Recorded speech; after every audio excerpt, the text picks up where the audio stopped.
na audiência pública chamada pelo Conselho Municipal de Saúde, referente à publicização da saúde no município de Santos. O AME, eu acho que todo mundo aqui conhece, funciona na Aparecida, é um bom exemplo. E, sinceramente, não me interessa do governo do Estado, do governo federal nesse momento. Mas é um bom exemplo. Nós temos outros ótimos exemplos do governo federal. Não temos aqui do governo federal na nossa cidade ainda. Mas, com certeza, teremos no futuro próximo. Então, veja. Eu falo ano, eu falo de duas.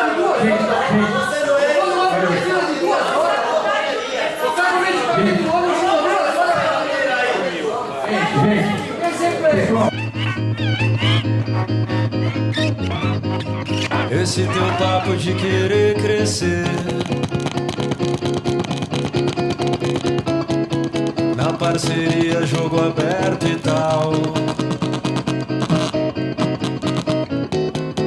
não cola mais, já deu pra perceber. O Fábio Ferraz insulta a inteligência dos conselheiros. Ele fala para os conselheiros que os conselheiros serão considerados, serão participantes de todas as decisões. Por acaso, a lei que foi enviada para a Câmara passou pelos conselheiros? Ele diz que os conselheiros avaliarão os contratos. O problema não é avaliar contrato. O problema é avaliar o cumprimento do contrato. E o Brasil está cheio de OS que está fazendo todo tipo de bandalheira com os contratos realizados com gestores públicos. Gestão compartilhada. O município entra com a grana e a OS com a carteira para colocá-la. Se eu fui chamado, né, o Ministério Público foi chamado, eu acho que é para dar uma pincelada de conotações jurídicas ou de algum posicionamento jurídico sobre a situação, não sem nenhum conteúdo partidário ou político-partidário, até porque eu não posso exercer nenhuma função política, sou membro do Ministério Público, uma organização, então me sinto super à vontade para falar qualquer coisa aqui, tá? Sem politização nenhuma. A Constituição tem um princípio, que é o princípio do concurso público. Quem vai exercer uma atividade pública, segundo a Constituição, então, só tecnicamente deve se submeter ao crivo do concurso público, para que não beneficie nenhum eventual padrinhado, para que seja aquela coisa, como fala a Constituição, impessoal. Então, o concurso ele impessoaliza a lei de licitações. O artigo 6º ela dá o conceito de serviço que pode ser terceirizado. E ele utiliza assim, um serviço ter determinada utilidade de interesse para a administração.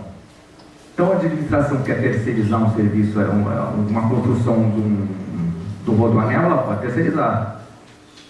Certo? E ele até dá exemplo, né? Demolição, conserto, instalação, montagem, operação, conservação, reparação, adaptação, manutenção, transporte, alocação de bens, publicidade, seguro, trabalhos técnicos profissionais. Breves comentários aqui sobre o decreto-lei que autorizou, ou que disciplinou a matéria, e ele é de 97, quando era então o presidente Fernando Henrique Cardoso. Ele diz o seguinte, que só se pode ter a execução indireta, terceirização, atividades materiais acessórias, instrumentais ou complementares aos assuntos que constituem área de competência legal do órgão ou entidade. Eu não vejo o serviço de saúde como nenhuma das três hipóteses. Mas quanto que ela vai pagar para aquele empregado que vai trabalhar? Seria muito menos do que para o servidor. Me parece que nesse caso está tendo uma precarização do trabalho do profissional de saúde, no mínimo, né? Quando entra uma OS aí Porque não seria mais fácil se fazer um concurso público e remunerar diretamente aquele servidor público aprovado em concurso público? Por que precisa ter uma organização social para incrementar qualquer programa de saúde? Eu tenho uma dificuldade em entender o que uma organização social ganha fazendo um contrato com o poder público. Em que pese toda a argumentação do Rodrigo, da ação direta de inconstitucionalidade, quero dizer o seguinte para vocês. Não dá para contar nem com o STF e nem com o Estado Democrático de Direito. O que vai garantir que as organizações sociais não sejam implantadas nesse município é a nossa organização e principalmente, aí eu falo com todos os conselheiros municipais de saúde, com o posicionamento desses caras, dos conselheiros municipais de saúde. Essa ideia da terceirização, o senhor bem sabe, precariza as condições de trabalho, né? E a gente sabe que é uma grande forma de roubar dinheiro público. Aí você terceiriza também o salário dos servidores. Isso entra no bolo do contrato. E aí você consegue fazer o famoso caixa 2. Isso a gente vê toda semana na televisão, como a gente não consegue perceber que isso acontece toda hora. A gente achar que é pela eficiência. A gente sabe que esses serviços são sucateados por conta disso.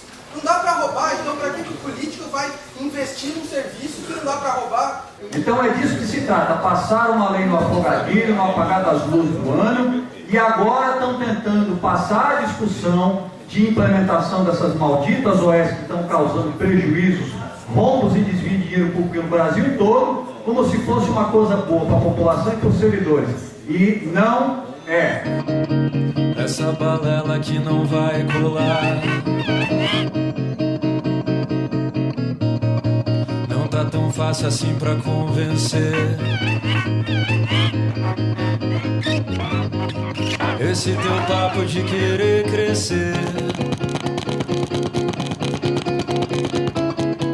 na parceria, jogo aberto e tal.